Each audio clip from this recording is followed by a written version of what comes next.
Alhamdulillah nahmaduhu wa nasta'inuhu wa nastaghfiruh wa na'udzu billahi min shururi anfusina wa min sayyiati a'malina may yahdihillahu fala mudilla lahu wa may yudlil fala hadiya lahu waliyyan mursyida asyhadu an la ilaha illallah wa asyhadu anna muhammadan abduhu wa rasuluhu la nabiyya ba'dah. Allahumma sholli ala Muhammad wa ala alihi wa sahbihi ajmain, amma ba'd.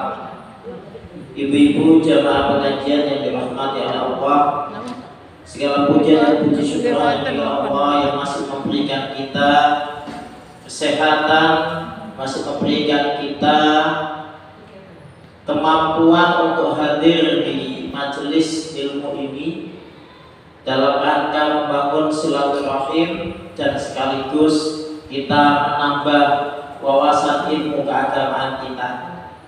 Ibu-ibu, sore ini saya akan bahas tentang masalah pemimpin dalam Islam. Karena apa? Sekarang ini sudah masuk bulan-bulannya politik ya. Pemilu itu kurang 59 hari lagi. Karena tanggal 14 Februari itu adalah hari pencoblosan, hari Valentine, hari kasih suara, bukan hari kasih sayang. 14 Februari itu telah ditetapkan dalam Undang-Undang Pemilu Nomor 7 Tahun 2017 bahwa pemilihan presiden, wakil presiden dan anggota DPR dan DPD itu ditetapkan tanggal 14 Februari, harinya hari Rabu. Nah, kalau semua pemilu itu insya Allah harinya Rabu semua. Semua pemilu itu Rabu. Kemarin Pilgub 2018 hari Rabu, pemilu tahun 2015 hari Rabu, pilihan wali kota 2014 hari Rabu, 2019 hari Rabu, pilihan wali kota yang kemarin hari Rabu. Alasannya apa Ustaz? Alasannya kalau harinya ditaruh hari Senin itu nanti menjadi libur panjang. Kalau ditaruh di hari Jumat ganggu Jumatan. Kalau ditaruh hari Sabtu liburnya panjang. Dicari Rabu tujuannya biar ya hanya kalau libur ya hanya untuk pemilu. Sebab kalau liburnya ditaruh di hari yang mepet, taruh Selasa atau taruh Kamis, itu berpotensi liburnya panjang karena ada cuti panjang. Itu informasi yang saya dapat dari KPU. Katanya kenapa kalau dia butuh tengah-tengah. Ibu-ibu yang dirahmati oleh Allah, memilih pemimpin, urusan pemimpin itu urusan Allah. Dalilnya satu Al-Quran surah Al-Imran ayat 26. A'udzu billahi minasyaitonir rajim. Qulillahumma malikal mulki tu'til mulka man tasya wa tanzi'ul mulka mimman tasya wa tu'izzu man tasya wa tudillu man tasya biyadikal khair innaka ala kulli syai'in qadir.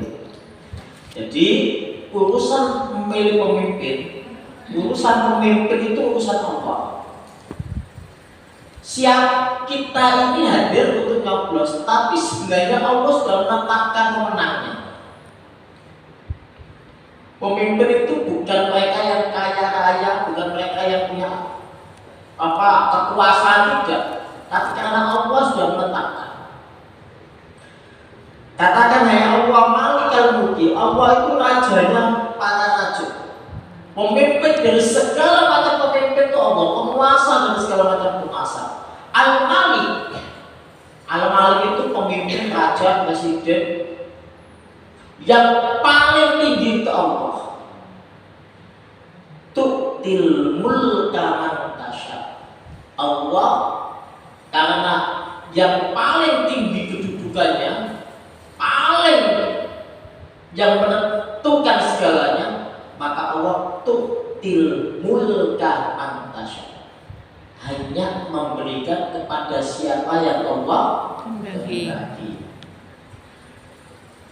Jadi maka siapapun pemimpin kita besok itu sudah ditentukan sama Allah.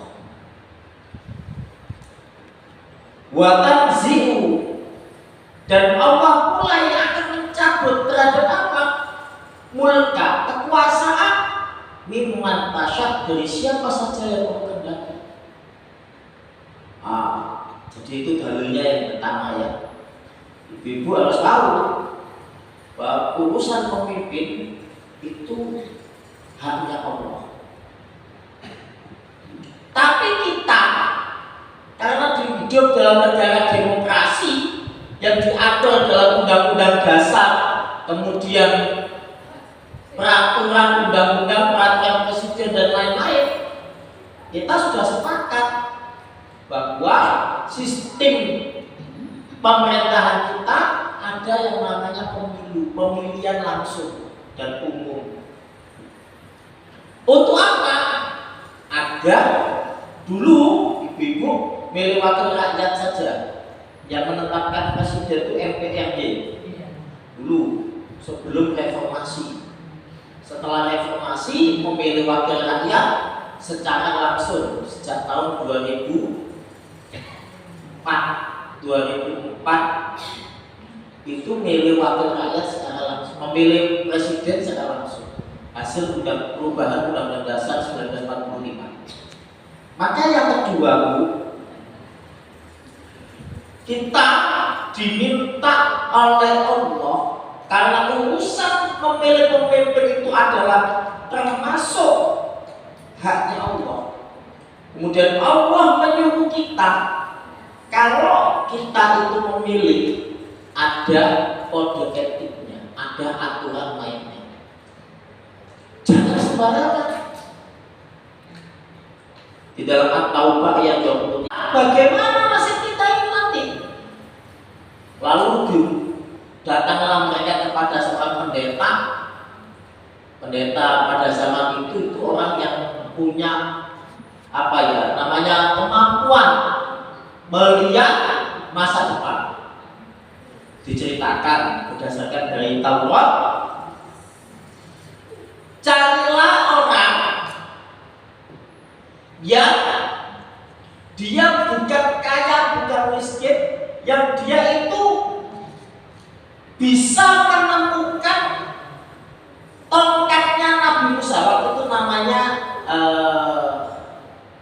jadi tongkatnya Nabi Musa sama bajunya Nabi Musa dan bendanya Nabi Nabi Yusuf itu ditaruh di satu peti. Ditaruh di satu peti yang mana peti itu peti yang selalu dibawa keliling dari Mesir menuju ke Palestina. Namanya tabut. Peti itu namanya tabut. Peti itu berisi barangnya Nabi, peninggalan Nabi. Oleh orang Bani Israel dibawa keliling. Siapa orang yang bisa menunjukkan di mana letaknya tabut, jadikan dia pemimpin. Tiba-tiba pada saat itu ada orang yang bernama Tolut. Ini diceritakan dalam Al-Baqarah ayat 247. Wa qala lahum nabiyuhum inna wa qad ba'asa lakum taluta malikan qalu anna yakunu lahul mulk alaina wa nahnu ahaqqu bil mulki minhu wa lam yu'ta sya'atan minal mal qala inna Allaha astafahu alaikum wa zadahu bastatan fil ilmi wal jism wallahu yu'ti mulkahu man yasha wallahu wasi'un alim. Diceritakan tiba-tiba ada seseorang yang gak begitu terkenal, gak begitu gagah, dia dapat menunjukkan di mana letaknya tabut. Maka dia ditunjuk jadi raja untuk mengalahkan orang-orang. Waktu itu ada namanya Jalut. Jalut itu memimpin yang punya pasukan badannya besar-besar kayak ingkong, wajahnya serem-serem, perang di mana saja pasti menang karena besar-besar. Nah, Bani Israel itu orangnya kecil-kecil. Maka ketika tiba-tiba si Tolut itu mampu menunjukkan letaknya kabut, dia mau tidak mau ditunjuk sebagai raja. Tapi dia punya syarat, saya mau jadi raja. Syaratnya dia tunjukkan, syaratnya diantaranya mau jadi raja asal dinikahkan dengan anaknya. Waktu itu ada raja di situ yang minta tolong dan diberi kekayaan. Akhirnya Jalutlah yang ditunjuk. Maka kata Allah, Nabi mereka mengatakan kepada mereka, yaitu pada zaman Nabi Samuel, sesungguhnya Allah telah mengangkat Tolut menjadi raja bagimu. Mereka menjawab, bagaimana Tolut memerintahkan kami? Padahal ada yang lebih berhak mengendalikan pemerintahan ini daripada dia. Dan Tolut itu bukan orang yang kaya raya dan tidak punya kekuatan apa-apa. Maka Samuel, Nabi Samuel, kalau biasanya disebut Samson. Ya, Samson itu Samuel. Itu di dalam hadis ada ceritanya. Memang kuat, kelemahannya seperti di film-film itu. Kalau ada rambutnya dicukur ya, kalau dulu kita nonton filmnya Samson Betawi ya, dicukur di ketiaknya, kelemahannya jauh. Samuel ini kelemahannya sama wanita. Kemudian dia dikatakan bahwa Allah menunjuk dia Tolut, orang yang gak punya riwayat keturunan sebagai raja, karena orang tuanya gak ada jadi raja, tidak kaya raya, tidak punya kekuatan, tapi karena dia bisa menunjukkan tempatnya. Apa yang tadi? Tabut tinggalannya Nabi Sulaiman, Nabi Musa. Tabut itu nanti sampai hari kiamat ada. Kalau nanti itu isinya tabut itu tongkatnya Nabi Musa sama cincinnya Nabi Sulaiman. Tapi peristiwa ini terjadi sebelum ada Nabi Sulaiman. Karena Nabi dari Jalut telah kemudian muncul Tolut telah muncul Nabi Dawud kemudian muncul Sulaiman. Nah, dengan kekuatan itu Allah menunjuk, sehingga Allah telah memilih yaitu Tolut untuk menjadi raja bagimu, dan Allah kemudian menganugerahi ilmu yang luas dan tubuh yang perkasa. Bastatan fil ilmi wal jism. Jadi walaupun tidak kaya raya, tidak punya keturunan darah biru, tapi kalau Allah menghendaki seseorang jadi pemimpin, jadi. Pak Jokowi itu keturunan siapa?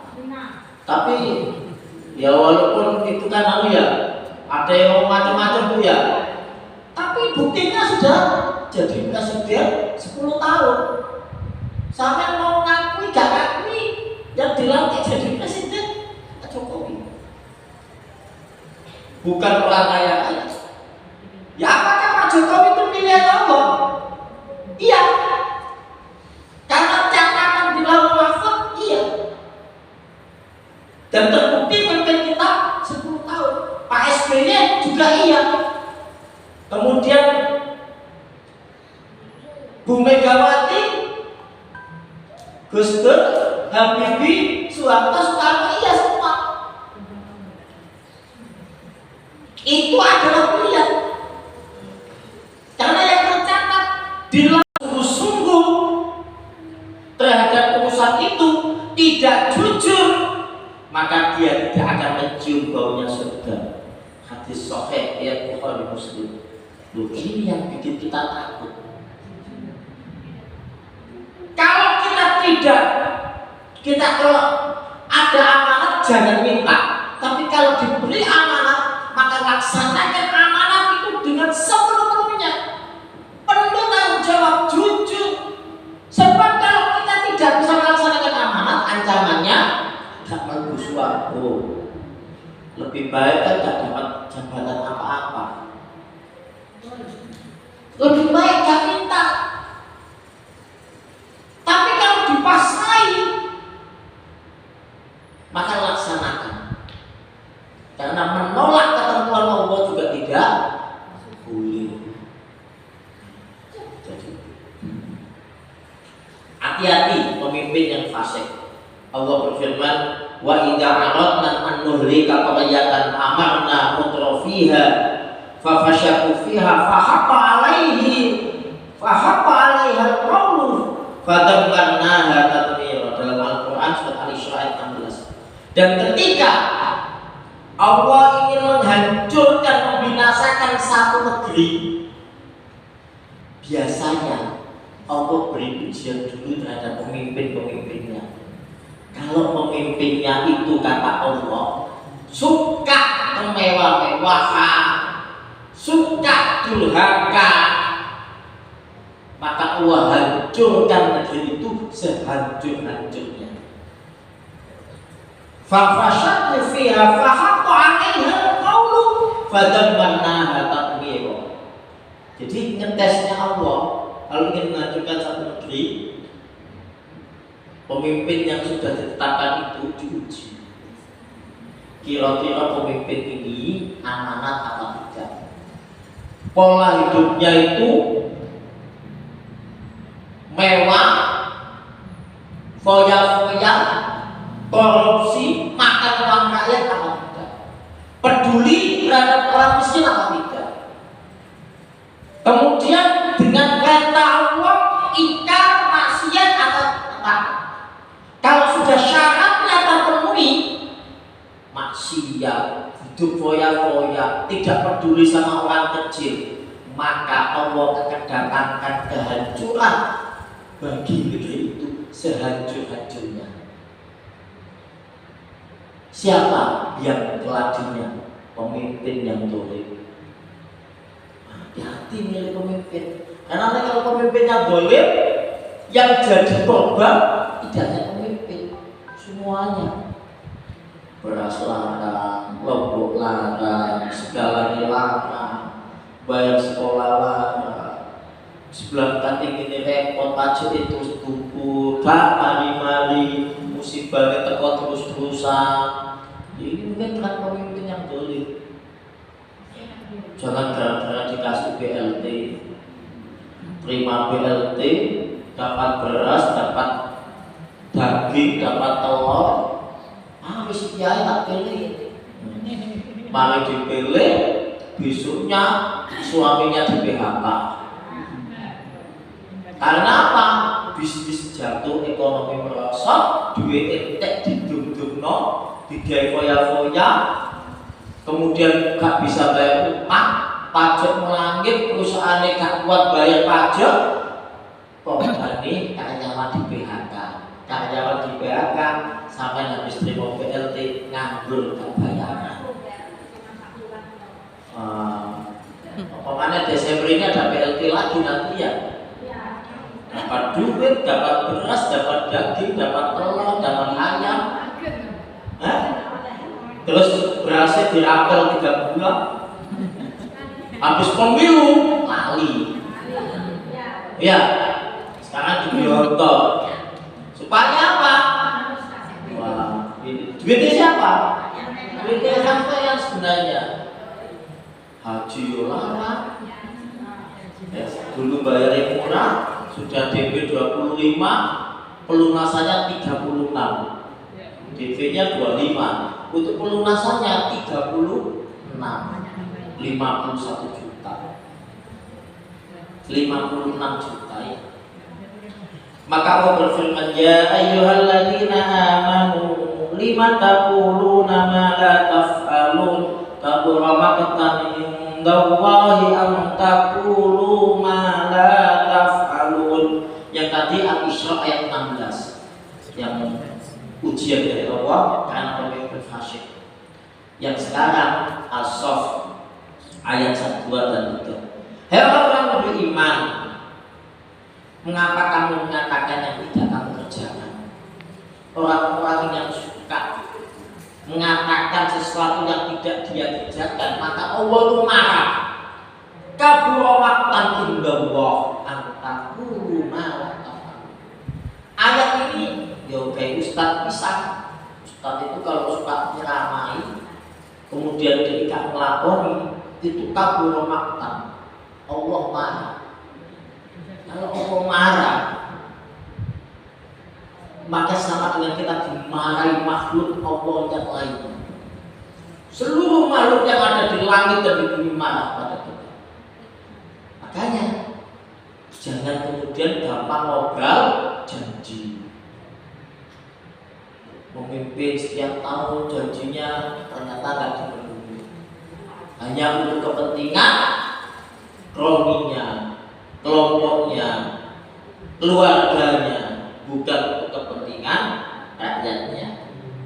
Siapa yang diserai urusan oleh Allah untuk ngurus urusan kaum muslimin, tapi dia tidak memperhatikan keperluan mereka, gak peduli dengan hajatnya kaum muslimin, tidak memperhatikan orang-orang fakir, maka Allah nanti tidak akan memperhatikan hajatnya di hari kiamat. Allah gak akan peduli pada dia. Hati-hati. Ini hadis yang dikatakan oleh